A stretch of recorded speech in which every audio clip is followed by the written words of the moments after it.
दोस्तों, उत्तर प्रदेश की राजनीति की आज सबसे बड़ी खबर मैं आपको बताने जा रहा हूं। यह खबर ऐसी है जो भारतीय जनता पार्टी और कांग्रेस पार्टी दोनों के लिए बहुत बड़ा खतरे का संकेत लेकर आई है। समाजवादी पार्टी के राष्ट्रीय अध्यक्ष और पूर्व मुख्यमंत्री अखिलेश यादव ने एक बैठक की है और इस बैठक के दौरान जो फैसला लिया गया है उस फैसले के एक एक बिंदु भारतीय जनता पार्टी, बाबा साहेब और साथ ही साथ कांग्रेस पार्टी के लिए बहुत बड़ा खतरा लेकर आया है। नमस्कार, मैं हूं प्रज्वल गौतम और आप देख रहे हैं द लाल न्यूज। सबसे पहले इस दावे को मैं दिखाऊं, इस सबसे पहले जो मीटिंग में हुआ उसे दिखाऊं, सबसे पहले मैं आपको यह बताऊं कि आखिर अखिलेश यादव ने क्या कुछ कहा है। उससे पहले मैं आपको लेकर चलूंगा पिछले साल जब मैनपुरी का उपचुनाव हुआ था। मैनपुरी के उपचुनाव के वक्त की आपको एक एक चीज याद होगी।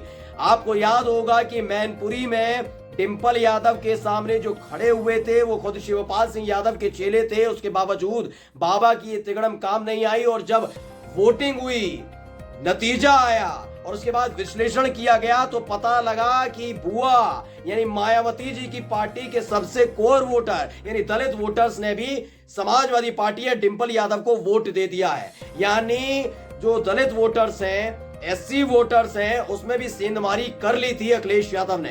यह खबर सबसे महत्वपूर्ण उस वक्त निकलकर सामने आई थी और उसके बाद से ही बीएसपी सदमे में चली गई थी। भारतीय जनता पार्टी अलग से सदमे में थी। लेकिन जो पैंतरेबाजी करने की कोशिश कांग्रेस पार्टी की तरफ से मध्य प्रदेश के अंदर की गई है उसको लेकर एक बहुत बड़ी बैठक अखिलेश यादव ने की है और इस बैठक में अपने तमाम नेताओं को बुलाया गया था। इसमें जो टास्क दिया गया वो बिंदुवार में आपको बताने और दिखाने जा रहा हूं। एबीपी न्यूज ने एक खबर छापी है। पहले इस खबर से मैं शुरुआत करूंगा और बताऊंगा कि उन्होंने क्या कुछ कहा है। अखिलेश यादव ने इतनी सीटों पर लोकसभा चुनाव लड़ने के दिए संकेत, कहा कोई भी गठबंधन आगे मैं बता देता हूं। इसमें साफ तौर पर कहा गया है कि कैसे भी करके चुनाव जीतना है। इन भारतीय जनता पार्टी के नेताओं की तरह हवाबाजी की बात नहीं की। इन्होंने बीजेपी के नेताओं की तरह लंबी लंबा नहीं फेंका। इन्होंने ये नहीं कहा कि 80 की 80 सीटें जीत जाएंगे। साफ तौर पर अखिलेश यादव ने दावा किया है कि 65 सीटें समाजवादी पार्टी जीतने जा रही है। समाजवादी पार्टी उत्तर प्रदेश के अंदर 65 सीटें जीतने जा रही है और ये समाजवादी पार्टी के साथ गठबंधन में कौन है? सुन लीजिए, राष्ट्रीय लोक दल उनके साथ गठबंधन में है। यानी कांग्रेस भी एक खतरे के सूचक में आ गई है, सूची में आ चुकी है। मध्य प्रदेश के अंदर जो कांग्रेस पार्टी ने अखिलेश यादव यानी समाजवादी पार्टी के साथ किया सीट शेयरिंग को लेकर, उसका खामियाजा उत्तर प्रदेश में भुगतना पड़ सकता है। 15 सीटों में से हो सकता है 2 सीटें अमेठी और रायबरेली जीत जाएं। 13 सीटों में से भारतीय जनता पार्टी और उनके सहयोगी दल। 65 सीटें और 65 सीटों का दावा क्यों समाजवादी पार्टी की तरफ से किया जा रहा है, अब मैं आपको विस्तार से विश्लेषण के तौर पर बताने जा रहा हूं। सबसे पहले समझिए इन्हीं का क्या है। उत्तर प्रदेश लोकसभा इलेक्शन 2024 अखिलेश यादव ने आरोप लगाया कि पिछला विधानसभा चुनाव बीजेपी ने सत्ता का दुरुपयोग कर 3,50,000 मतों के अंतर से सपा को सत्ता में नहीं आने दिया। अब भी वही यही कर रहे हैं। यानी कि कितने मार्जिनल वोट से ये जीते थे ये इन्होंने बता दिया है। इन्होंने दिखाने की कोशिश की है लोकसभा चुनाव में पिछड़ा विरोधी बीजेपी को हराकर 65 सीटें जीतेंगे, चाहे गठबंधन किसी का भी हो, किसी से भी हो, कैसे भी हो, हम 65 सीटें जीतने जा रहे हैं। अखिलेश यादव ने साफ कर दिया है। अब पिछले जो विधानसभा चुनाव हुआ था जो 2022 में हो चुका है, उसमें अब तमाम सीटों का जब आकलन निकल कर सामने आया था तो बहुत कम अंतर पर, मार्जिनल वोट्स पर जीते थे। बहुत कम वोटों पर ऐतिहासिक जीत रचने वाला कोई बहुत बड़ा नायक भारतीय जनता पार्टी की तरफ से चेहरा नहीं था।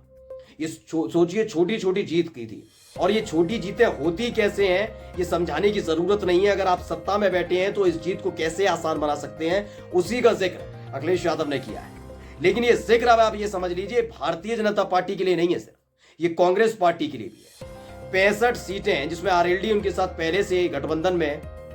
ऐसे में शिवपाल सिंह यादव का साथ पहले ही अखिलेश यादव को मिल चुका है। इन 65 सीटों का पूरा एक लेखा जोखा निकलकर सामने आ चुका है। 3,50,000 वोटों से सपा को सत्ता में आने से रोका गया। लेकिन इस बार अखिलेश ने बैठक में अपने नेताओं को साफ कर दिया है कि इस अंतर को पाटना होगा।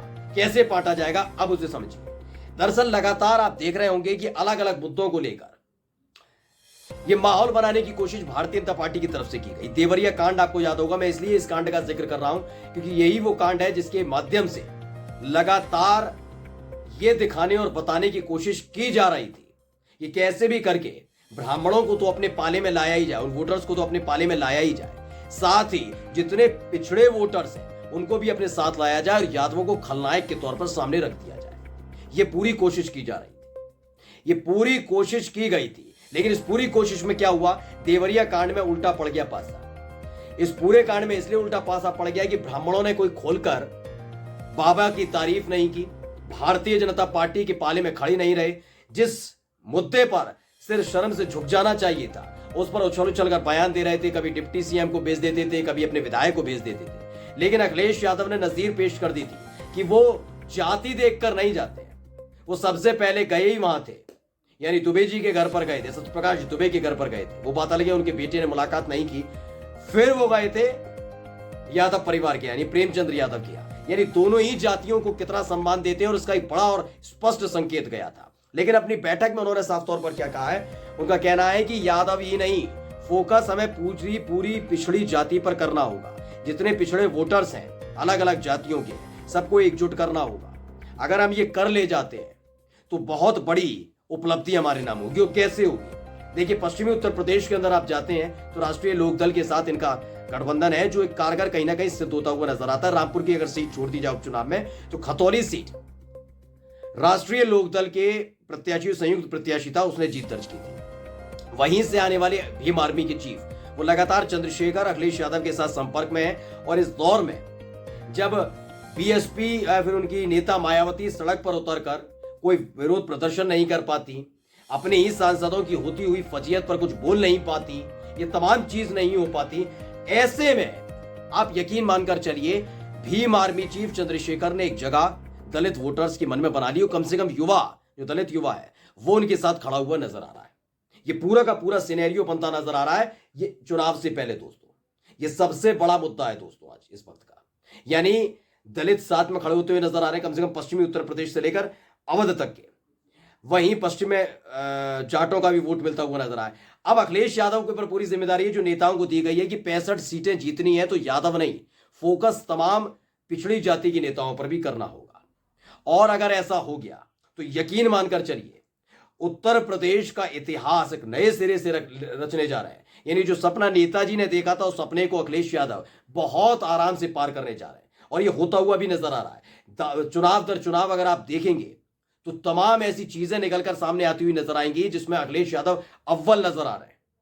पिछड़ी जातियों का जो जातिगत जनगणना का मुद्दा उठाने से भारतीय जनता पार्टी के तमाम नेता कसमसा रहे हैं। ऐसे में अखिलेश यादव डंकी की चोट पर उस मुद्दे को उठा रहे हैं। न केवल अखिलेश यादव बल्कि अखिलेश यादव जैसे ही वो मुद्दा उठाया वैसे बाबा की सहयोगी या बाबा की पार्टी के ही नेता बाबा के खिलाफ खड़े हुए नजर आ रहे हैं, क्योंकि उन्हें अपनी राजनीति बचानी है, उन्हें अपनी जमीन बचानी है, वो पिछड़ों के नेता इसलिए।